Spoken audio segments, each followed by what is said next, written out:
ስትደክም ትበረታለህ። እስራኤላውያን በየጊዜው እግዚአብሔርን ይበድሉታል። ጣዖት በማምለክ ሰው በሰራው ምስልና ሰው በሰራው እንጨት ሰው በሰራው ነገር ላይ በማምለክ እግዚአብሔርን ይተውትና ጣዖት ያመልካሉ። እግዚአብሔርን ያን ያስቀይማል።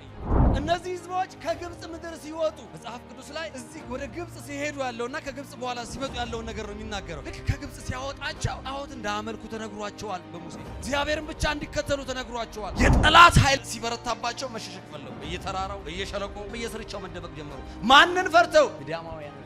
ለምን? ሚዲያማውያን አይለው መጡ። አንዳንዴ አይታችሁ ከሆነ ብዙ መሸሸጊያ እንፈልጋለን። የሆነ ነገር ሲደርስብን ብዙ ቦታ ላይ ለመሮጥ እንሞክራለን። ተዋት እንዱሩት። መሸሸጊያችን እግዚአብሔር ነው። ይሄ ሁሉ ጣጣ እየመጣ ያለባቸው ምንድነው ስትሉ እግዚአብሔርን ካለማምለክ የመጣ እንጂ ገለው ጨፍጭፏቸው እኮ ነው የመጡት። ዘልቁ ላይ ምዕራፍ 31 ገና እስራኤል ወይም ከናን ከመግባታቸው በፊት ጨርሰዋል። ግን ጣዖት ሲያመልኩ ይሄው አሳልፈው ሰጣቸው። እስራኤላውያን አይታችሁ ከሆነ በጣም እግዚአብሔር ሲቀጣቸው ለአሕዛብ ነው አሳልፈው የሚሰጣቸው። ለሮም ሰጥቷቸዋል፣ ለባቢሎን ሰጥቷቸዋል፣ ለግሪክ ሰጥቷቸዋል፣ ለጣሊያን ሰጥቷል። ምን ያልሰጠዋል? ተንበይባችሁ ጥበቃው ከናንተ አይለይ።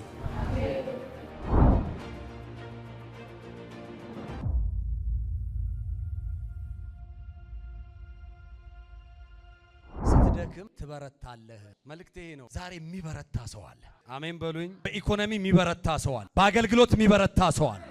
ስትደክም ትበረታለህ። ሁለቱ አሁን እነዚህ ወርዶች እርስ በርስ የሚጣረሱ ወይም እርስ በርስ የሚቧከሱ ወይም እርስ በርስ የማይስማሙ ናቸው። መንፈሳዊ ዓለም ግን አስማማዋቸው። ስትደክሙ ትበረታላችሁ። አሁን የደከመ ሰው አለ። በኢኮኖሚ የደከመ፣ በትዳር የደከመ፣ በተለያየ ነገር የደከመ ሰው አለ። ከዚህ ቀን ጀምሮ ግን በርትተህ ትወጣለህ።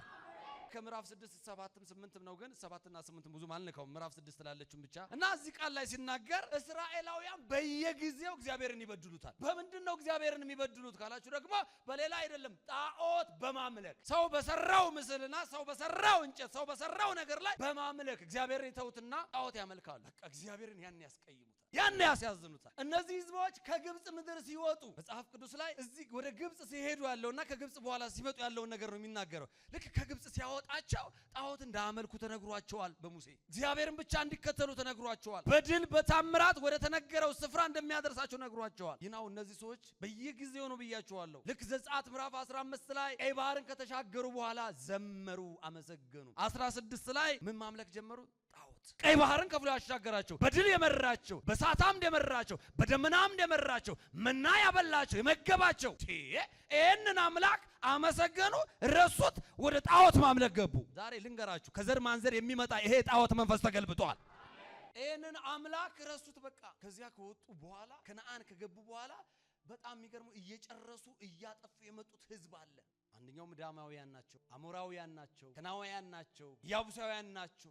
በጣም ብዙ እነዚህን ህዝቦች እየጨፈጨፉ እያሸነፉ እግዚአብሔር ወደ ሰጣቸው ርስት ገቡ። ከገቡ በኋላ አሁንም ጣዖት ከማምለክ ወደ ኋላ አሉ። ጣዖቱን ከየት ነው የሚያገኙት ካላላችሁ የጨረሱት ህዝብ አለ፣ የተራረፉ ከነሱ ከአሕዛብ። ዘኍልቍ ምዕራፍ 31 ላንብብልኝ ፓስተርዬ። እግዚአብሔር ሙሴ እንዲህ ብሎ ተናገረው፣ ስለ እስራኤል ልጆች በቀል ሚዲያማውያንን ተበቀል፣ ከዚህ በኋላ ወደ ወገኖችህ ትከማቻለህ።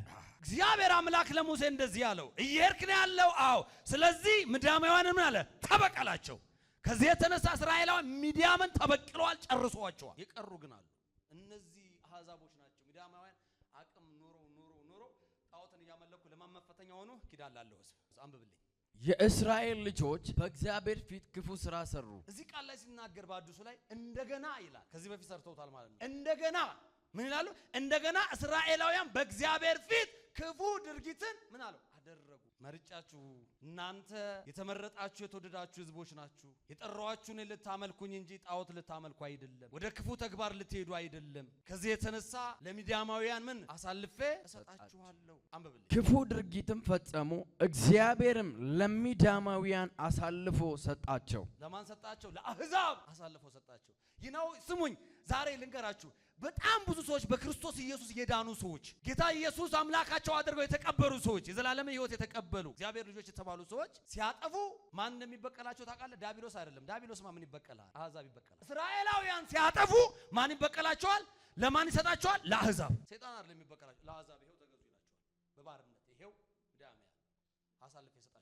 ልብ በሉ፣ በእኔና በእናንተ ላይ ሟርትና ድግምት አይሰራም። ግን ከእግዚአብሔር መንገድ ስርዓት ውጪ ስትሆኑ የአሕዛብ መጫወቻ ትሆናለህ። ራስ ትሆናለህ ተብለህ የተነገርክ የትንቢት ቃል ያለህ እኮ ነህ።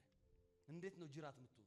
ልብ በሉ እኔና እናንተን እግዚአብሔር ስናጠፋ ስንሳሳት እንድናውቀው ለአሕዛብ አሳልፎ ይሰጣል። ጨርስልኝ። እነርሱም 7 ዓመት ገዟቸው። ይሁንና በዚህ በመሳፍንት መጽሐፍ ምዕራፍ ስንት አለ? 21 ምዕራፍ አለ። በ21 ምዕራፍ ውስጥ ሰባት ጊዜ ልንገራችሁ፣ 7 ጊዜ እልፍ እያላችሁ ታነቡት። አሁንም እግዚአብሔር ይምራቸውና ሌላ እንትን ውስጥ ይገባሉ። አሁንም ይምራቸውና ሌላ ጣዖት ውስጥ ይገባሉ። በጣም የሚገርሙ ብዙዎች ናቸው። ምህረቱን አይቆጥሩትም፣ ይረሱታል መሰለኝ። የተደረገልን የምንረሳ ሰዎች አለን እዚህ ጉባኤ ላይ። በእግዚአብሔር ምህረት ነው የኖርነው አሁንም በህይወት ያለ ነው። በሱ ምህረትና ቸርነት ነው። ግን እንረሳለን መሰለን፣ እልፍ እንላለን። ከዚህ ከቸርች ስንወጣ የሆነ ቦታ ላይ እንገባለን መሰለኝ። 21 ምዕራፍ አለ። 21 ምዕራፍ ውስጥ 7 ጊዜ እግዚአብሔርን ክደውታል። እሺ እስራኤላውያንም የሚዳማውያን ኃይል ስለበረታባቸው በዋሻና በየምሽጉ በየተራራውም ጥግ መመሸጊያ ስፍራ አበጁ። የጠላት ኃይል በረታባቸው። ኪዳን ያላቸው ሰዎች እኮ ናቸው። የጠላት ኃይል ሲበረታባቸው መሸሸግ ፈለጉ። በየተራራው በየሸለቆው በየምኑ ውስጥ ብቻ በየስርቻው መደበቅ ጀመሩ። ማንን ፈርተው? ሚዳማውያንን ፈርተው። ለምን? ሚዳማውያን አይለው መጡ። አንዳንዴ አይታችሁ ከሆነ ብዙ መሸሸጊያ እንፈልጋለን። የሆነ ነገር ሲደርስብን ብዙ ቦታ ላይ ለመሮጥ እንሞክራለን። ተዋት እንዱሩት። መሸሸጊያችን እግዚአብሔር ነው። አሜን በሉኝ። መሸሸጊያችን ማን ነው? ጠበቃችን ማን ነው? እስራኤላውያን ወደ እግዚአብሔር መጮህ ሲገባቸው መሸሸግን ፈለጉ። ወደ ተራራ ምን ያስመልጣል እንዴ? ኮረብታ ያስመልጥም ይናድብሃል እንጂ ናዳ ነው የሚለቅብህ። ሚዳማውያን አይለቁም። ይሄ ሁሉ ጣጣ እየመጣ ያለባቸው ምንድነው ስትሉ እግዚአብሔርን ካለማምለክ የመጣ እንጂ ገለው ጨፍጭፏቸው እኮ ነው የመጡት። ዘልቁ ላይ ምዕራፍ 31 ገና እስራኤል ወይም ከናን ከመግባታቸው በፊት ጨርሰው አልኩ።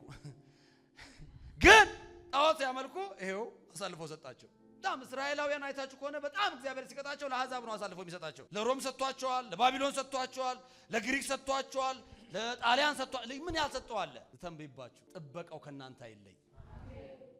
ጨርስልኝ። እስራኤላውያን ዘርን በሚዘሩበት ጊዜ ሁሉ ሚዳማውያን፣ አማሌቃውያንና ሌሎች የምስራቅ ሕዝቦች መጥተው ሀገሩን ይወሩ ነበር። በጣም ከባድ እኮ ነው። እንዳትኖር፣ እንዳትተኛ፣ እንዳትቀመጥ ነው ጉዳዩ። ቀላል አይደለም እግዚአብሔር ሲቆጣ። ከምስራቅ የመጡ ሰዎች እነዚህ አሕዛብ አማሌቃውያን ወደ 4-5 ነገሮች ናቸው። እስራኤል ዘር ይዘራል። እስራኤል የሚታወቀው በምንድን ነው ካላችሁ በግብርና ገበሬ ነው፣ አራሽ ነው። በጣም ነው የሚገርም ነገር። እነዚያስ ኖማዲዝም ወይም ዘላኖች ናቸው። ምን አርብቶ አደሮች ናቸው። ከብቶቻቸውን ወደሚያበሉበት ይሄዳሉ። ስለዚህ ያውቃሉ እስራኤላውያን ዘር እንደሚዘራ ገበሬ እንደሆነ ስለሚያውቁ ቀጥታ ፕሮፖዛል ነድፈው አቅማቸውን ሰብስበው ሚዳማውያን፣ አማሌቃውያን ተሰባስበው ወዴት ይመጣሉ? እስራኤል ወደ ዘራው ዘር ይመጣሉ። በጣም የሚገርም ክፋታቸው። አንድም ነገር አያስቀሩም። ሲመጡ ሙጥጥ አድርገው የሚጨርሱባቸው። ቅድም ሲናገር ነበረ ዘማሪው፣ ሰምታችሁኛል። ጌታ ምስክር፣ ይሄ መንፈስ ከናንተ ላይ ይመታል። አሜን አሜን በለኝ እባክህ። አሜን። ሚዳማውያን መንፈስ ማለት ምንም እንዳይቀመጥ፣ እንዳትቀመጡ፣ እንዳተኙ፣ እንዳበሉ፣ እንዳጠጡ፣ ሰላም እረፍት እንዳይኖራቸው የሚያደርግ መንፈስ ነው። በጌታ በኢየሱስ ስም ይህንን መንፈስ ገልብጬዋለሁ። አሜን አሜን በለኝ። በኢየሱስ ስም ተመቷል። እሺ እነርሱም በምድሪቱ ላይ ሰፍረው እስከ ጋዛ ያለውን ሰብል በማጥፋት አንዳችም የእህል ዘር አያስተርፉም። አንድ የእህል ዘር እስራኤል ይዘራል፣ እነሱ ይጨርሳሉ። እስራኤል ይዘራል፣ ይተክላል፣ አዝርትን በእርሻ ልማት ይታወቃል። ግን ይመጡና አንድም በቃ እስከ ጋዛ ድረስ ይላል እኮ። ጋዛ ማለት ከጋዛ በኋላ ምንም የለም፣ ሐይቅ ነው ያለው ወይም የባህር ዳርቻ ነው ያለው። እስከዚያ ድረስ ይመጡና እንዳለ ሙጥጥ ያደርጉባቸዋል። እሺ የበግም ሆነ የከብትም ወይንም የአህያ መንጋ አይተውም ነበር። በቃ ምንም የሚቀራቸው ነገር የለም። ሰብልም ምንም ዶሮም ይሁን እርባታም ይሁን በግም ይሁን ፍየልም ይሁን አይተውም። በቃ ወዳጄ ምጥጥ ነው። ጠላት ሲመጣ እንደዚያ ነው የሚመጣው። ዛሬ ልተንበይባችሁ፣ ይሄ ጠላት አይኑ ታውሯል። አሜን። እሺ ከብቶቻቸውንና ድንኳኖቻቸውን ይዘው ሲመጡ ልክ የአንበጣ መንጋ ይመስሉ ነበር። ቀላል ሰዎች አይደሉም እነዚህ። ኖማዲዝም ብያቸው ዘላኖች ናቸው። በድንኳን ነው የሚተዳደሩት። በምን እንደሚተዳደሩት? በድንኳን ወዳደሩበት ነው የሚያድሩ እንጂ ስፍር ቁጥር የላቸውም። በጣም ብዛ ናቸው። የአንበጣ መንጋ ነው የሚመስሉት። ሊወሩ ነው የሚመጡ። ሊያጠፋ ነው የሚመጣው። ተማምሎ ነው የሚመጣው። ስር እንዳይኖር ነው፣ ህጋዊ ቁና እንዳይኖር ሊያጠፋ ነው የሚመጣው። ጌታ ምስክሬ ነው። ይሄንን መንፈስ ገልብጬዋለሁ። አሜን።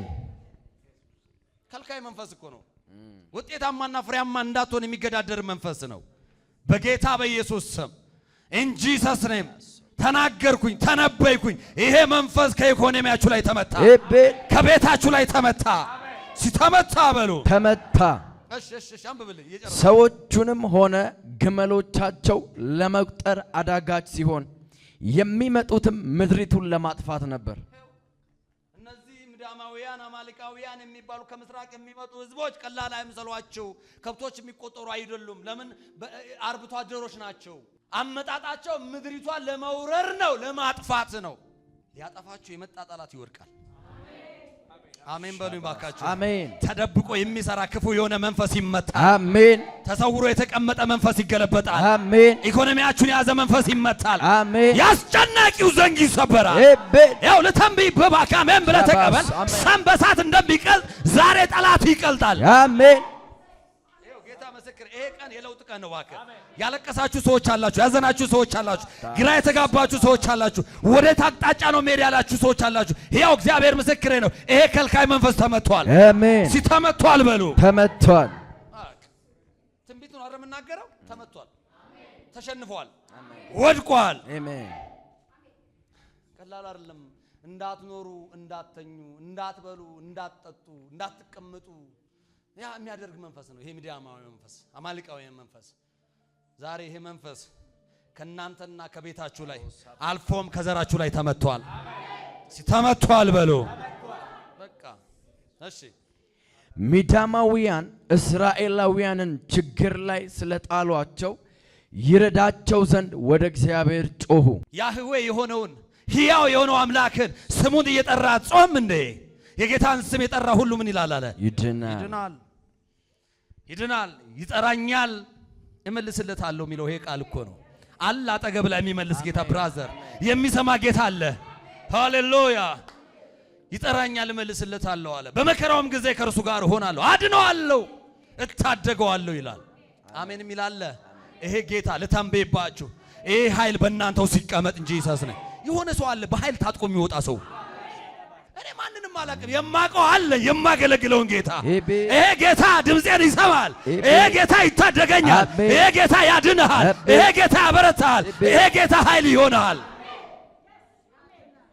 እስራኤላውያን የምድያም እጅ ሲጫንባቸው ሲበረታባቸው አሁን አሉና ህዝብ ወደ አምላኩ ነው የሚጮህ ባይዘው የመጨረሻው እንትኑ ወደ ማን ነው የሚጮህ ወደ አምላኩ ነው የሚጮህ ወደ እግዚአብሔር የሚጮህ ህዝብ ነው ህዝብ የፈርዖን እጅ ሲበዛበት ሲጨክንበት ወደ ማን ነው መጮህ ጀመረው ወደ አባቶቻቸው አምላክ ወደ እግዚአብሔር መጮህ ጀመሩ አሜን የሚላለ የሆነ ሰው አለ አምላኬ ብሎ የጮህ ሰው ኢየሱስ እያለ የጮህ ሰው አለ የታለ ብሎ የጮህ ሰው አለ አትፈርድም ያለ ሰው አለ በቃኝ ያለ ሰው አለ ለዚያ ሰው ነው መልእክት አለኝ ጮት ተሰምቷል ይላል እሺ አንብብልኝ ከምድያማውያን ጥቃት የተነሳ እስራኤል ወደ እግዚአብሔር ጮሁ ከማን ተነሳ ከምድያማውያን ኃይል የተነሳ ወደ ማን ጮሁ ወደ ኤሎሂ ወደ አለና ወደ ነበረው አልፋና ኦሜጋ ሆነው ነው ድምጻችንን ወደሚሰማው ጮታችንን ወደሚሰማው ወደ እግዚአብሔር ዛሬ ጮሃል መልስ መጥቶልሃል እሺ አንብብልኝ እግዚአብሔርም አንድ ነብይ ላከላቸው አየጮት የሆነ ሰው አለ ለሆነ ሰው አለ እኔ መፍትሄውኛለሁ ዛሬ አሜን ጌታ ተናገር ብሎኛል አሜን የጮታችሁን መልስ ሰምቻለሁ አለኝ አሜን አሜን በሉኛ እግዚአብሔር አምላክ ለጮታቸው መልስ ይሆን ዘንድ ምን አለ አንድ ነብይን አስነሳ ባይዘው እዚህ ምዕራፍ ላይ ሁለት ነብያቶች አሉ አንደኛዋ ነብይ ዲቦራ ትባላለች አዎ ዲቦራ ማን ነው የምትባለው እኛው ነብይ ግን ስሙ አልተጠቀሰም ማን ይሁን ምን አይታወቅም ግን አንድ ነብይ አስነሳና ላከ አሜን የሚላለ ያው እግዚአብሔር ምስክር ለእናንተ መልሱኝ መጥቻለሁ ጌታ ተናገር ብሎኛል አስጨናቂዎች ይመታሉ አስጨናቂዎች ይፈርሳሉ ይሄ መንፈስ ይመታል አሜን በለኝ ያስጨናቂው ዘንግ ይሰበራል እስቲ እንደዚህ አርገ ሰበረው ባከ ለዳንታስ ይው እናንተ መንፈሳዊ ናችሁ ይከፈት አሜን ይው ይሄ ሲሰበር ሰምቻለሁ ሃሌሉያ ይግላት አሜን አንድ ነብይ ያስነሳ እሺ እርሱም እንዲህ አለ የእስራኤል አምላክ እግዚአብሔር እንዲህ ይላል ከባርነት ቤት ከግብጽ ምድር ያወጣዋችሁ እኔ ነኝ እግዚአብሔር ቀላል አይመስላችሁ። እሺ የምታራግፈውን አራግፈ ነው መምጣት ያለብህ። እሺ ይሄ ሁሉ ጉዳይ የሆነብህ ብሎ ሊናገር ነው። አዎ እንኳን ወደኔ እስካሁን ሳይጮህ ስለቀሩ ነው። አሁን ወደኔ ጮሃል ሰምቻለሁ። ናይስ ግን እስካሁን በችግርና በማዕበል ውስጥ የተቀመክበት ጉዳይ ሊለው ነው። እሺ አንብብልኝ። ከግብፃውያን እጅ ታደግኳችሁ፣ ከሚያስጨንቃችሁም ሁሉ አዳንኳችሁ። እነርሱንም ከፊታችሁ አሳድጄ አስወጣኋችሁ፣ ምድራቸውን ሰጣኋችሁ። እናንተም እኔ እግዚአብሔር አምላካችሁ ነኝ። በምድራቸውም ላይ የምትኖሩባቸው የአሞራውያን አማልክት አታምልኩ አልኳችሁ። በቃ ከዚያ አውጥቻችሁ አለ። እንግዲህ የእስራኤላውያን ትልቁ ችግር ማን ነው? ሚዳማውያን ነው። የሚዳማውያን ትልቁ ችግራቸው ደግሞ እስራኤላውያን ጣዖት ማምለካቸው ነው። የአሞራውያንን አማልክት አታምልኩ ብዬ ነበረ። ይህንን በማምለካችሁ ነው ይሄ ችግር የመጣባችሁ ነው። አትሂዱ ተብላችሁ የምትሄዱ ሰዎች አላችሁ። ተው ተብላችሁ የማትተው ሰዎች አላችሁ። እግዚአብሔር ተው። ነብይ ተነሳና እግዚአብሔር አምላክ እንደዚህ ያድገው ይሄን ቃል እባክህ። እናንተ እኔ እግዚአብሔር አምላካችሁ ነኝ። እናንተ እኔ አምላካችሁ እግዚአብሔር ነኝ። እሺ በምድራቸውም ላይ የምትኖሩባቸው የአሞራውያን አማልክት አታምልኩ አልኳችሁ። እናንተ ግን አላደመጣችሁም። እያችሁ አላደመጣችሁኝም። ስለዚህ በኔ ፊት ክፋትን ቁጥር 1 ላይ ስታነቡት በእግዚአብሔር ፊት ክፉ ተግባርን ክፉ ድርጊትን አደረጉ። ምን? ጣዖትን አመለኩ። የማን? የአሞራውያንን ጣዖት። አንድ ሰው አለ ለመመሳሰል ያዊ ዳቦ ስትባሉ ሄዳችሁ የምትበሉ አምላካችን እግዚአብሔር ብቻ ነው። አትጠራጠር። እሱ ብቻ ይታደገናል። እሱ ብቻ ያስመልጠናል። እግዚአብሔር መልአክ ኦፍራ ወደምትባል መንደር መጥቶ በኢያቡስ በኢዮስያስ እርሻ ውስጥ በሚገኝ በአንድ የባሉት ዛፍ ስር ተቀመጠ። የኢዮአስም ልጅ ጌዲዮን ሚዳማውያን እንዳያዩት ደብቆ በወይን መጥመቂያ ስፍራ ስንዴ ይወቃ ነበር። እሺ ግን ባይዘው ልንገራችሁ፣ የድሮ ብሉይ ኪዳን ነቢያቶች ቁጭ ነው እንደዚህ ጮታችሁን ሰምቻለሁ ብሎ የሰራዊት ጌታ እግዚአብሔር አታምልኩ ብዬ አመለካችሁ ነው። ጉዳዩ ይሄ ነው፣ እወቁት። ይሄ ሁሉ ጣጣ የመጣባችሁ በምንድን ነው? አሁን የሚመለከተኝ ነው ማወራው። ተናገር ያለኝ ነው የምናገረው። ነብዩ መጣ ተናገረ። ይሄ ሁሉ ጣጣና ችግር የመጣባችሁ በመከራና በስቃይ እንድትኖሩ የሆናችሁት ከዙ ራሳችሁ ናችሁ። የእናንተ ትልቁ ችግር ሚዳማውያን ናቸው። አዎ እና ሚዳማውን ፈርታችኋል፣ ደንግጣችኋል፣ ተናውጣችኋል። በጣም አስጨናቂ ነገር ጭነውባችኋል። ነገር ግን ይሄ ሁሉ የሆነው ምን እንደሆነ ታውቃላችሁ? ለእግዚአብሔር አለመገዛታችሁ ነው፣ አለማምለካችሁ ነው። ይኸውናል በተሳሳተ መንገድ እየላለን ሰዎች መልእክት ነው እየነገርኩ ያለሁት። በሁለት እንደዚህ የምናነክስ ሰዎች አለ። እንደዚህና እንደዚህ ይዘን ተው፣ ሰብሰብ። እግዚአብሔር ታሪካችሁ እንዲሰራ ከፈለጋችሁ ቆራጥ። ይሄ 2015 የኖራችሁት ለምን 2016 ተደገመ? 16 የኖራችሁት ለምን 17 ተደገመ? አሁን 18 በኢየሱስ ስም አይደገመም። 18 የልዩነት ዘመን ይሆናል። ጌታ እምጥሉትን ጥላችሁ ዛሬ እንናመራለን። አሜን። እምጥለውን በሉ እስኪ ጥለዋለሁ። በቃ ቆራጡ ነው። ህይወታችን ድግግሞሽ አይደለም፣ በፍጹም የለውጥ ዘመናችን ነው። የአዲስ ምዕራፍ ጅማሬያችን ነው። አሜን በለኝ። እሺ አንብበልኝ። የእግዚአብሔር መልአክ ተገልጦ በቃ ይሆናላችሁ። ሁለተኛው ምን ተገለጠ? ነብዩ ጨረሰ ጉዳዩን። የእግዚአብሔር መልአክ ተገለጠ። አንድ ጌዲዮን የሚባል ሰው ልክ እንደዚህ በተራራ በሸለቆ ውስጥ ተደብቆ ነው የሚኖሩት እስራኤላውያን ብያችኋለሁ። አንድ ጌዲዮን የሚባለው ሰውዬ እርሻዋ አርሶ ሰብሉን ሰብስቦ ስንዴውን አከማይቶ የት በወይን መጭመቂያ እዚያ ውስጥ ገብቶ ወይን የሚጨመቅበት ቦታ በማሪው ጠባብ ነው። እንዴት ነው ስንዴ የሚወቃው? ስንዴ የሚወቃው ከፍታ ወይም ጉብታ ቦታ ላይ ነው። ታውቁ እንደሆነ እዛ ጋር ነው የሚወቃው። በሬዎች ይሄዱበታል። መጨረሻ ላይ በሬዎች ልክ ከጨረሱ በኋላ መንሽ ይዘው ምን ያደርጋሉ? ልክ ወደ ላይ ከፍ ሲያደርጉ ገለባው ወደ ላይ ይወዳል። ይሄኛው ክብደት ስላለው እዛው ይዘቅጣል። ይሄኛው ግን ሸለቆ ውስጥ ነው። ፍርሃት ይሄን ያለው አየህ፣ ፍርሃት ይሄን ያለው ልተንብይባችሁ። ከዚህ ፍርሃት በኢየሱስ ስም ነፃ አውጡ። አሜን። በወይን መጭመቂያ ወይን እኮ ጁስ ምናምን የሚጨመቅበት ነው። ወይን ታውቃላችሁ እንግዲህ እዛ ውስጥ እንዴት ገብቶ እንዴት በምን አይነት ፖዚሽን በምን አይነት ስፔስ ነው ተደብቆ ጭንቀት ማንንም ፈርቶ ምዳማያን ፈርቶ ጠላትን ፈርቶ ልተንበይባችሁ የምትፈሩት አይወርሳችሁም። አሜን። የፈራችሁት አይነካችሁም። አሜን። ያስጨናቂው ዘንግ ተሰብሯል። ዛሬ ድምጽ አለኝ አልፋችሁ ትወጣላችሁ። የሆነ የገዥነት ኃይል ባንተ ላይ ይቀመጣል እንጂ ይዛዝናል። እሺ እና ጌዲዮን ወይኑን እየጨመቀ እግዚአብሔር መልአክ መጣ። ባይዞ እግዚአብሔር እንደፈለገ መገለጥ ይችላል። እሺ እግዚአብሔር ምን እንደፈለገ እዚህ ምዕራፍ ላይ ስታኑት እግዚአብሔር ይሆናል። አንዳንዴ መልአክ ይሆናል። አንዳንዴ እግዚአብሔር ይሆናል። አንዳንዴ ምን ይሆናል? ራሱ እግዚአብሔር መልአክ ይሆናል። ራሱ እግዚአብሔር ይሆናል። ሌላ ምንም መልአክ ተገልጦ አይደለም። እዚህ ጋር እግዚአብሔር ብቻ ነው ስራውን ሲሰራ የነበረው። አንዳንዴ እግዚአብሔርን በመናገኘው በመልአክ በኩል ነው። አታገኛትም ነገሩ አታገኙትም። በመልአክ አይገኝም። እግዚአብሔር ራሱ በራሱ ነው የሚገኘው። እዚህ ጋር ምዕራፍ ላይ ስታይ መልአኩ ነው ያወራዋል። አንዳንዴ እንደገና ማኑ ነው ያወራዋል? እግዚአብሔር ነው ያወራዋል። እሺ አንብብልኝ። የእግዚአብሔር መልአክ ተገልጦ አንተ ኃያል ጦረኛ ነሆ እግዚአብሔር ካንተ ጋር ነው አለው። እንዴ አንተ ፈርቶ የተቀመጠ ሰው ነው። ተስፋ ቆርጦ የተቀመጠ ሰው ነው። ምድያምን ፈርቶ የተቀመጠ ነው። ጠላትን ፈርቶ የተቀመጠ ነው። ውስጡ ላይ ያለው ሽንፈት ነው። ውስጡ ላይ ያለው ድንጋጤ ነው። የእግዚአብሔር መልአክ ሲመጣ ግን ኃይል ነው የሰጠው፣ ብርታት ነው የሰጠው። አንተ ጽኑ ኃያል ሰው ወራዴቫና ባዛ አሜን። ጌታ መስክ የሆነ ሰው የሚበረታ ሰው አለ። አሜን አሜን በላን። የሚበረታ ሰው አለ። አሜን። ይኸው ጌታ ምስክር ነው። አንድ ሰው አለ የደከመ ብርታትን ተቀብሎ የሚወጣ። አሜን አሜን በለኝ። አንድ ሰው አለ በብርቱ ኃይል ተሞልቶ የሚወጣ። ሲያ ሰው እኔ ነኝ በል። እንደ ደካማ ተስፋ ያለው ሰው አለ እንዴ?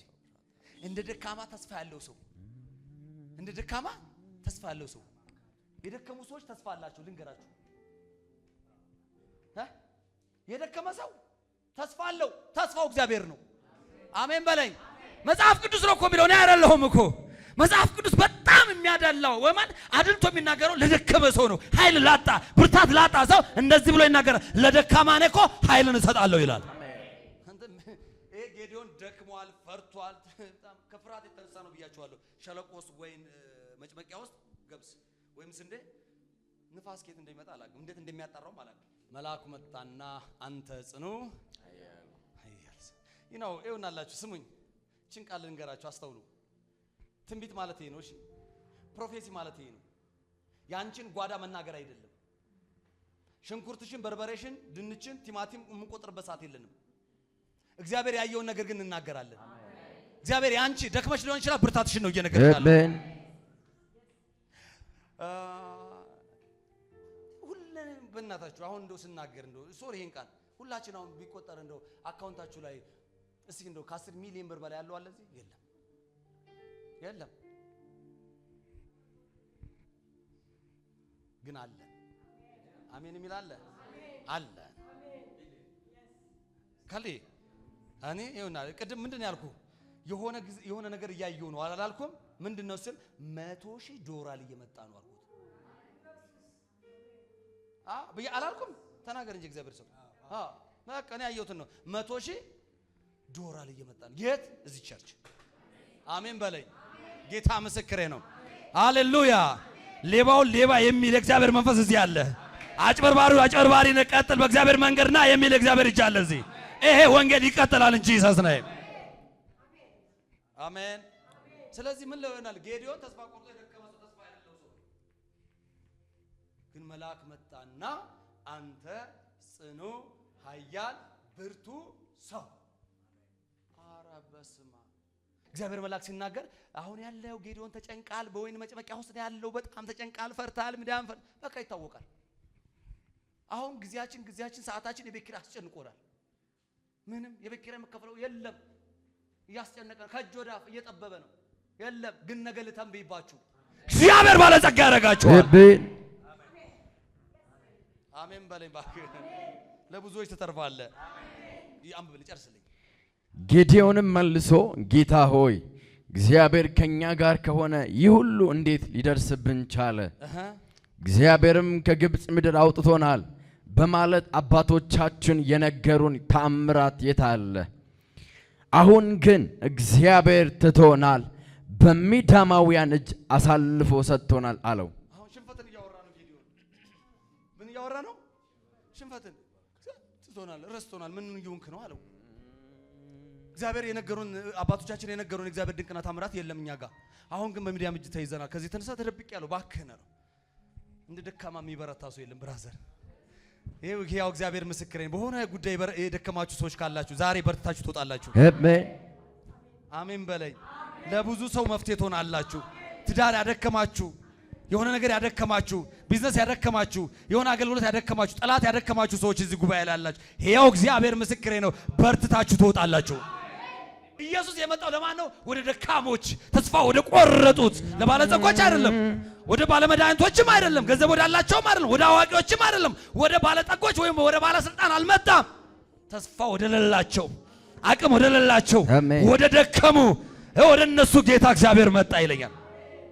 ኢሳይያስ ላይ ሲናገር ለደካማ ምን ይሰጣል ይላል? ብርታት ላጣ ምን ይሰጣል ይላል?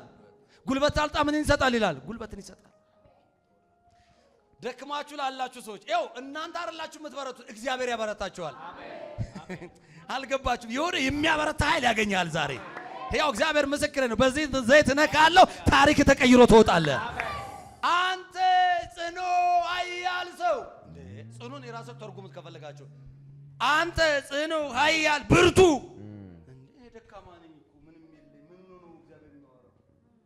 ብራዘር የሚያበረታ ኃይል ያገኛል። አሜን አሜን የሚል አለ። አሜን። ታሪክን፣ ቤትን፣ ህይወትን የሚቀይር የእግዚአብሔር ኃይል አሁን ያገኛል። አሜን። የሆነ ሰው ተቀይሮ የሚወጣ ሰው አለ። ሰማችሁኝ?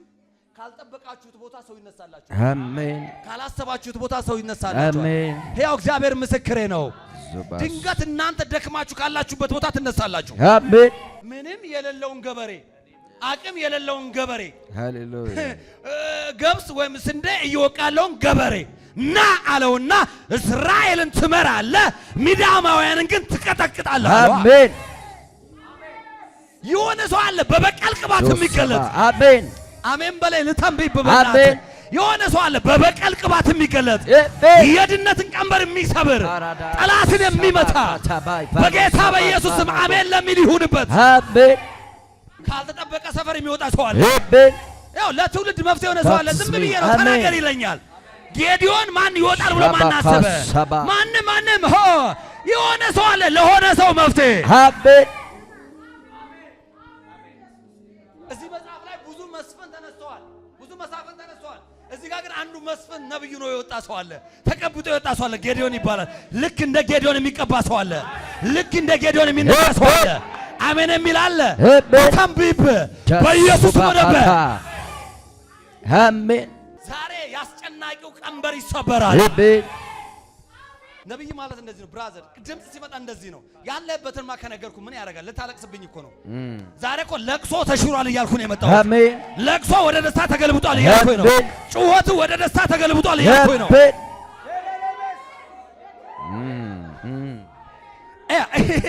እግዚአብሔር መጥቶ እኮ አላስለቀሳቸውም፣ አላስጮኋቸውም።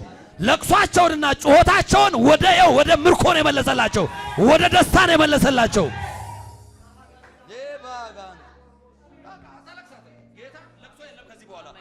የለም በለኝ የለም እነካለሁ። በዘይት ምልክት ይሆን ዘንድ ነግቼ እወጣለሁ። ጌታ ምስክር፣ ታሪክ ይቀየራል። አሜን አሜን። ስሙኝ፣ እንደ ጌዲዮን በርትቶ የሚወጣ ሰው አለ። ህዝብን የሚመራ ቅባት አለ እያልኩኝ ነው። ትውልድን የሚመራ ቅባት አለ። ተደማጭ የሚያደርግ ቅባት አለ። የባለጸግነት ቅባት አለ። ቀንበርን የሚሰብር ቅባት አለ። እስራትን የሚበጣጥስ ቅባት አለ። ወንጌልን የሚያሰብ ቅባት አለ። እግዚአብሔር በእናንተ ህይወት ላይ የሚደቅምቀት ቅባት አለ። አሜን የሚል አለ። ይኸው ልስጣችሁ። አባሱባ በእውነት አንተ እግዚአብሔር እንደሆንክ እንዳውቅ አለ። ምን አደርጋለሁ መሰለህ አለ። የሆነ መሰዊያ ያመጣለሁ አለ። የሆነ ነገር እሰዋልሃለሁ አለ። እና አንተ እንደሆንክ አውቃለሁ አለ። እና ከስፍራ አለ እንዳትነቃነቅ አለው።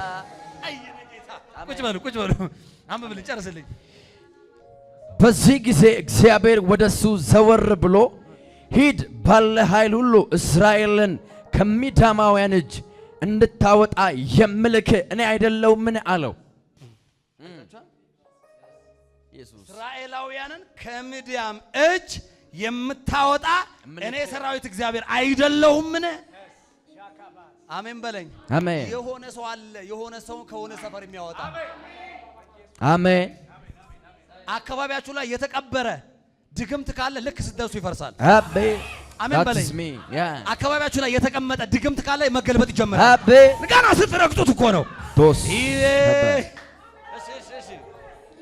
ጌዴዎንም ጌታ ሆይ የእኔ ጎሳ ከምናሴ ነገድ እጅግ ደካማ ነው፣ ከቤተሰብም እኔ የመጨረሻ ልጅ ነኝ። ታዲያ እንዴት እስራኤልን ላድን እችላለሁ አለ። አይገርምም? እኔ ደካማ ነኝ ያለ ተና እቺ ብቻ ስሙ። እኔ ደካማ ነኝ ብሎ አንዳንድ ሰዎች ሲናገሩ በእውነት ይሄ ነብይ የተናገረው ትክክል ነው እንደሚል አለ። አዎ ትክክል ነው። ካንተ አእምሮ በላይ የሆነ ነገር እያወራሁ እኮ ነገሩን ተናገረ። በጣም ዝቅተኛ አየህ፣ እኔ ደካማ ነው አለ። በጣም የሚገርም ነገር ብያችኋለሁ።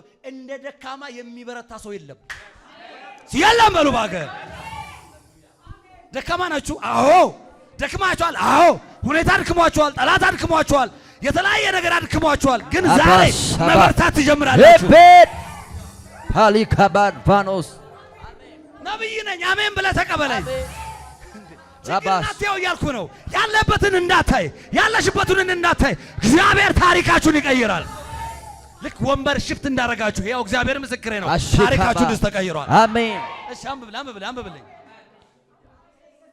እግዚአብሔርም በእርግጥ እኔ ካንተ ጋር እሆናለሁ፣ ሚዳማውያንን እንደ አንድ ሰው አድርገህ ትመታቸዋለህ። በእርግጥ አሜን በሉኛ። እግዚአብሔር እንደዚህ መልእክቱ መጥቷል። አሁን በእርግጥ ይላችኋል እግዚአብሔር እኔ ከናንተ ጋር ነኝ ይላል። እኔ ካንቺ ጋር ነኝ ይልሻል። ጠላትሽን ይልሻል። ገና ከዚህ ስትወጪ መውደቅ ይጀምራል፣ መመታት ይጀምራል፣ ጠላትሽ ማልቀስ ይጀምራል፣ ቀንበር መሰበር ይጀምራል። አሜን የሚል አለ። ያው እግዚአብሔር አልፋችሁ ወጣችኋል። አሜን። ካባሱባ አትፍራ፣ እኔ ካንተ ጋር ነኝ እያለ እኮ ነው። ደካማ ነህ አይደለም፣ የሚያበረታ እግዚአብሔር ኃይል አግኝተዋል። ምድርና ሰማይን በእጁ ጠፍጥፎ የሰራው ጌታ እግዚአብሔር እንደዚህ ይላል፣ ይኸው እኔ ካንተ ጋር ነኝ ይላል። አሸናፊ ነህ፣ በቃ አትጠራጠር። እሺ ጨርስልኝ። ጌዴዎንም እንዲህ ብሎ መለሰ፣ አሁን በፊት ሞገስ አግኝቼ ከሆነ በእርግጥ የምታነጋግረኝ አንተ ራስህ ለመሆነ ምልክት ስጠኝ። ሰው እኔ ጌዴዎን እንዴት እግዚአብሔር እንደተፈታተነ አይታችኋል። እግዚአብሔር ፍቅር ነው የምንለው ለዚህ ነው። መልአክ ቢሆን ኖሮ ቅድም ዘግቶ ይጨርሶ ይሏል።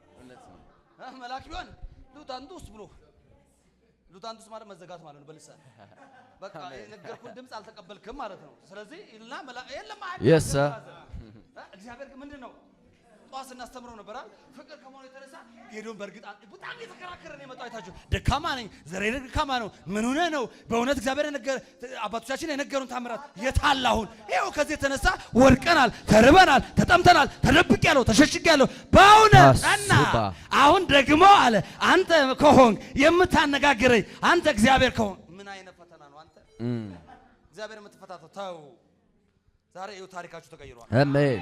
አማኝ አለ ጠላትን የሚመታ ቅባት ያገኘሃል። እሺ አውራ ጨርስልኝ። ተመልሼም እስክመጣ መስዋዕቴን አምጥቼ በፊት እስካቀርብ ድረስ እባክህ አትሂድ፣ እግዚአብሔርም እስክትመለስ እጠብቅሃለሁ አለው። የኔ ጌታ መልካም አባት፣ ሃሌሉያ! የተጨነቀችን ነፍስ የሚያሳርፍ ሻባኮታ ባይ ተመልሼ እስከምመጣ እባክህን ሲለው አለሁ አለው። ንቅንቅ አልልም። ምን አይነት የፍቅር ጌታ ነው እባክህ! ላዳንታ እንዲህ ነው የሚወዳችሁ። አይዟችሁ ይላችኋል፣ አትፍሩ ይላችኋል። እኔ ከእናንተ ጋር ነኝ ይላል። ያው እግዚአብሔር ምስል ልተንብይባችሁ ጠላቶቻችሁ ድብን ርር ብለው እስከምታዩ ድረስ እግዚአብሔር አይጥላችሁ። እሺ ጨርስ።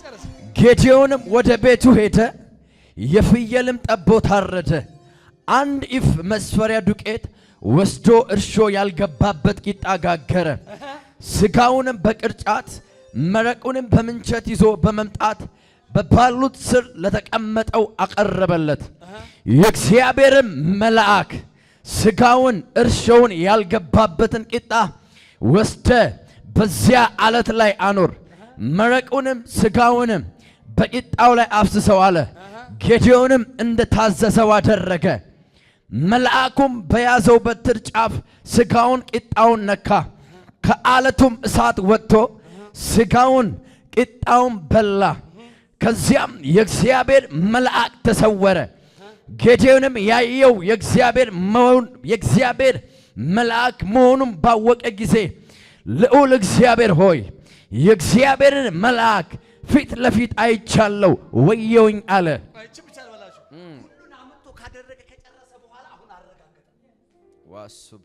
አሜን ሚላለ እኔ ዘይት ነው የምሰጥህ እንድታረጋግጥ። አሜን ሚላለ የሆነ ኃይል ይነካል እያልኩኝ ነው።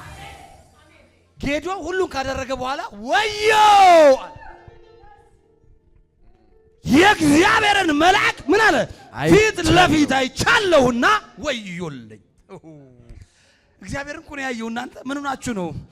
የሆነ ክብር አይቶ እኮ ደነገጠ። አሁን አንተ ለካ የሚከራከረው ከታላቅ ኃይል ጋር ነው። አንተ መለኮት ከሆነ ኃይል ጋር ነው የሚከራከረው። አሁን ወዮልኝ አለ። ጨርስልኝ። እግዚአብሔርም ሰላም ላንተ ይሁን፣ አትፍራ፣ አትሞትም አለው። ዳብሬ ዳና ባጋ ዙባ ጄላ ዲያኖስ እንደዚህ አለ። እግዚአብሔርም እንደዚህ አለው፣ ሰላም ላንቺ ይሁን እያለች ነው። ሰላም ላንቺና ለቤትሽ፣ ሰላም ላንተና ለቤትሽ፣ ሰላም ላንተና ለሀገር፣ ሰላም ይላችኋል። ደስ አይልም? እንደገና መጣ። እንደገና ሁሉን ከጨረሰ በኋላ እንደ አዲስ መጣና ሰላም ላንተ ይሁን፣ አትፍራ፣ አትፍራ። የሆነ ሰው አለ በሰላም መንፈስ የሚነካ፣ በእውቀት መንፈስ የሚነካ፣ በፈውስ መንፈስ የሚነካ ምን አለው? ሊያረጋጋው እኮ ነው። ሊያረጋጋው ወዮ እያለ ስለሆነ ሰላም ላንተ ይሁን አለው። አትሞትምና ያየው ክብር ስለሆነ እኮ ነው። አትፍራ አለው። የምን ሞት ነው እባክህ? ሲል አልሞትም በል። የሆነ ሰው አለ ቀንበርን ሰብሮ የሚሻገር። ጨርስልኝ በእናትህ። እግዚአብሔር ጌዴዎንም በዚያ ለእግዚአብሔር መሠዊያ ሰራ። ልንገራችሁ፣ ወደ ቤታችሁ በሰላም ትሄዳላችሁ፣ በድል ትሄዳላችሁ። መልአክ ያስገባችሁ። አሜን የምትሉ አላችሁ? አሜን። በሩን መልአክ ይከፍተዋል። ይኸው ነብይ ነኝ አትጠራጠሩ። አልፋችሁ ቁጭ በሉ። ጌዴዎንም በዚያ ለእግዚአብሔር መሠዊያ ሰራ፣ ስሙንም እግዚአብሔር ሰላም ነው ብሎ ጠራ።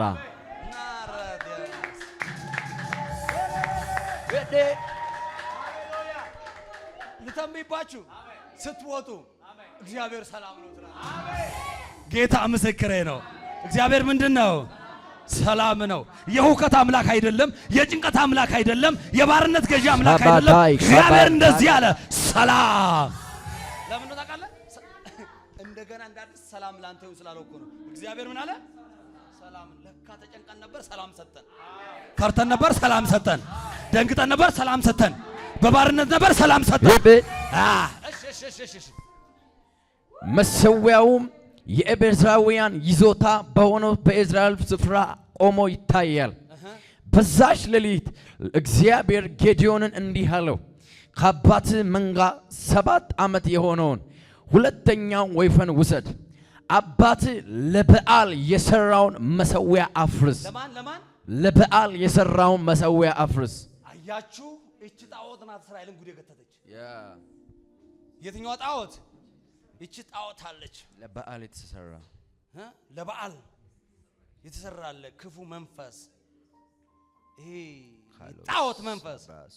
አሁን አለ ምድያምን እንዳንድ አድርገህ የምትቀጣው ይሄ መንፈስ መጀመሪያ መምታት አለብህ ነው። የትኛው መንፈስ አለ? እዚህ ለብዙ ዓመት እስራኤልን ወደ 300 ዓመት እኮ ነው ወደ ባርነት ውስጥ የከተተ መንፈስ አለ። እሱን መጀመሪያ ገልብጠህ ነው አለው። የሚያምን ሰው አለ? ከዚህ ስትወጡ በእናንተና በዘራችሁ ላይ የተቀመጠው መንፈስ ትገምታላችሁ። አሜን። ይሄው አለ ክብር ላይ ጌዴዎን ልክ እግዚአብሔር ከሱ ጋር እንደሆነ በዛ ዘመን የለም እንጂ ይመስለኛል ብቻ እንደኔ ነው የተናገረው። ልክ ብድግ አለና አሁን ደካማ የነበረው ባሪ የነበረው የተደበቀውን እኮ ኃይል ሲያገኝ አንተ ብርቱ ሆነ ጦር መሪ ሆኖ ወጣ። እኔ ያለው አይዟችሁ እያለ መምጣት ጀመረ። እሺ ጨርስ። ልክ ሄዶና ይሄ መሠዊያ ብቻ ኦልሬዲ ፈረሰ። እሺ በአጠገቡ የአሼራን አምድ ሰባብረህ ጣል። በዛም ፍርስራሽ ጉብታ ላይ ለአምላክ ለእግዚአብሔር የሚገባውን መሠዊያ ስራ። የሆነ ሰው ቤት የሆነ ስዕል አለ፣ እሱን እናፈርስና ጌታ ኢየሱስን እናከብራለን። ፓስ ታሊባኖ አዎ ምን ስዕል ሲባል እናንተ ተጠራጠራላችሁ መሰለኝ። ሮማዊ ሳለው ስዕልማ እኛ ቤት አይቀመጣትም። ግሪክ ሳለው ስዕልማ እኔ ጋር ሊዮናርዶ ዳቪንቺ ሳለው ስዕልማ እናንተ ቤት አይቀመጣትም። ምንም አይነት ጣዖት በእናንተና በዘራችሁ ላይ አይሰራም። እግዚአብሔር ብቻ ደምቆ ይታያል። ብዙ ዓመት ሲመለክ የነበረ ጣዖት አሁን ምን አለ መሰለህ ሊገለበጥ ነው። ምን ነው ሊገለበጥ ነው። ልክ በዚያ ቦታ ላይ ማን ሊከበር ነው? የሰራዊት ጌታ እግዚአብሔር አሜን የሚል አለ። ሕያው እግዚአብሔር ምስል እናንተ ቤት ኢየሱስ ከፍ ብሎ ደምቆ ይታያል። እሺ ጨርስልኝ። በሁለተኛውም ስፍራ ሰባብሮ በጣልከውም የአሸራ ምስል አምድ ሁለተኛውን ወይፈን ወስደ የሚቃጠለውን መሰዋት አርደህ አቅርበው። ጌዲዮንም ከአገልጋዮቹ 10 ሰዎች ወስዶ እግዚአብሔር እንዳዘዘው አደረገ። ቤተሰቡንና የከተማውን ሰው ስለፈራ ይህን ያደረገው ቀን ሳይሆን ሌሊት ነበር። ቀላል አይደለም። ዝም ብለህ የማይሆን ቦታ ላይ ሄደህ ብልጡን እሺ፣ እግዚአብሔር መንፈስ አስተዋይ ነው፣ ጠቢብ ነው የሚያደርገው። እንደ ባብ ምን ብልሆቹ ነው ይላል፣ እንደ እርግብ ደግሞ ምን የዋህ። ስለዚህ ምን ቀን ባፈርስ የከተማው ሕዝብ ሊመጣብኝ ነው አለ። የከተማው ሕዝብ ደነደነ እኮ ነው፣ ቀላል አይደለም። በአንድ የምገለብጠው ነገር የለም። ስለዚህ ይሄ የሚሰራው በምን ነው አለ? በማታ ነው አለ። ሰው ይተኛል፣ እኛ እንሰራለን፣ እግዚአብሔርን ስራ እንሰራለን። አሜን የሚላለ ጌታ ምስክሬ ነው። እኔ ያው በዚህ ሰዓት ላይ አንድ ነገር አያለሁ። የእግዚአብሔር መልአክ ከተማዋን በጨው ሲያጥባ ያለው አሜን አሜን በለኝ ባክ። ይሄው እግዚአብሔር ምስክሬ ነው። ከተማዋ በጨው ስትታጠብ አይቻለሁ ባክ። አዲስ አበባ ከተማ በጨው ስትታጠብ አይቻለሁ። አሜን የሚላለ ምንድነው ስለ ሀገር የሚሰነበየው? ይሄው ተነበይኩኝ። በእግዚአብሔር መልአክ ይታጠባል። ዜና ትሰማላችሁ፣ ዝም ብላችሁ ስሙኝ። ይሄ ፕሮፊት ምን አለ በሉኝ። ከተማው ሲታጠብ አይቼዋለሁ። አሜን የሚላለ ጽድት ሲል አይቻለሁ። እናንተ ከኮሪደር ልማት ጋር ታገናኙት። እኔ መንፈሳዊ ነው የማወራው። እሺ አውራ። ሌሊቱ ነግቶ የከተማው ሕዝብ ከመኝታው ሲነሳ የበዓል መሠዊያ ፈርሶ ባጠገቡ የቆመው የአሸራ ምስል ተሰባብሮ አዲስ በተሰራው መሠዊያ ላይ ሁለተኛው ወይፈን ተሰውቶ ነበር። እነርሱም ይህን ያደረገው ማን ነው በማለት እርስ በርሳቸው ተጠያየቁ። ነገሩን በጥብቅ ሲከታተሉ የኢዮአስ ልጅ ጌዲዮን መሆኑን ደረሱበት። የከተማይቱም ሰዎች ኢዮአስ የበዓልን መሠዊያ ያፈረሰው በአጠገቡም የቆመው የአሼራን ምስል አመድ የሰበረው ልጅ በመሆኑ መሞት ስላለበት አውጣልን አሉት። በዚያን ጊዜ ኢዮአስ በቁጣ ለፈለገውና በዙሪያው ለነበረው ሕዝብ እንዲህ አለ፣ ለበዓል ትሟገታላችሁን? ልታስገድሉት ትሞክራላችሁን? ለእርሱ የምሟገትለት ቢኖር እስከ ጠዋት ድረስ ይሙት። እንግዲህ በዓል በእርግጥ አምላክ ከሆነ መሠዊያን ሲያፈርሱ ራሱን ሊከላከል ይችላል። ስለዚህ መሠዊያውን አፍርሱለታልና በዓል ይሟገተው ሲል በዚያ ዕለት ጌዲዮን ይሩባኤል ብለው ጠሩት።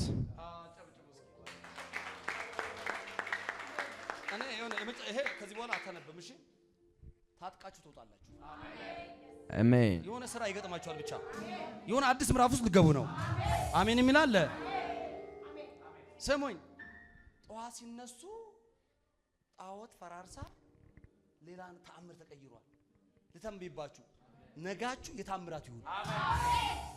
መቼ ነጋችሁ የታምራት ይሁን። እናንተ ቤት ደስታ ይገባል፣ ጠላት ቤት ሽብር ይሆናል። አሜን በኢየሱስ ብራዘር። ልክ ተጠና ጠዋት ላይ ሲመጣ ታምር ሆኗል። ግልብጥ ነው እንደዛ አይነት ሚራክል በቤታችሁ ይግባ። አሜን በሉኝ ባካችሁ። ከዚያ ጠዋት ላይ ሲመጣ ይሄንን ያደረገውም አለ ጠላት። ያው ደግሞ ፕሮፖዛል ይነድፋል። ጌዲዮን ነው ጌዲ ነው ይሞታል። እንዴት ይሞታል ብራዘር? አትሙት የተባለ ሰው እኮ ነው። አትሞትም የተባለ ሰው ነው። እግዚአብሔር አትፍራ አትሞትም ብሎታል እኮ። የሰማችሁ ነው። እግዚአብሔር እንደዚህ ያለ ወዮ ሲል አትሞትምና አትፍራ ብሎታል። በቃ አለቀ። በጠላት ዛቻ ጌዲዮን አይወድቅም፣ አይናወጥም። በቃ አትሞትም እሞታለሁ የምትሉ ሰዎች ካላችሁ ይሄው ያው እግዚአብሔር አትሞቱ። እስቲ አልሞትም በሉ። እንዴ ኃይል ተሰጥቶ ብርታ ተሰጥቶ ሞት እንዴት የምትታወጅ ይባላል? አይችልም። ስለዚህ ሊገሉት ካች ሲሉ አትሞትም የሚል ቃል አለ ብራዘር። አሜን። ምን የሚል አለ? ማን ያለ? እግዚአብሔር። አዎ እሱ ይብሏቸዋል። ኢየሱስ አትሞትም ብሏቸዋል። ግን ብድግ አለና አንደኛው ምን አለ? በዓል አምላክ ከሆነ እሱ ይግደለው። እንጂ ጌዲዮንም አይሞታትም ማለት ይሁን። ጌታ መስክ እግዚአብሔር ጠበቃ አዘጋጅቶላችኋል። አሜን። ጠበቃ አዘጋጅቶላችኋል። ጠበቃ አዘጋጅቶልሻል። የሆነ ሰው አለ ከዚህ ሲወጣ የሆነ የጠላትን ኃይል ገለባብጦ ነገ የምስራችም ይሁንለት ሰው አለ።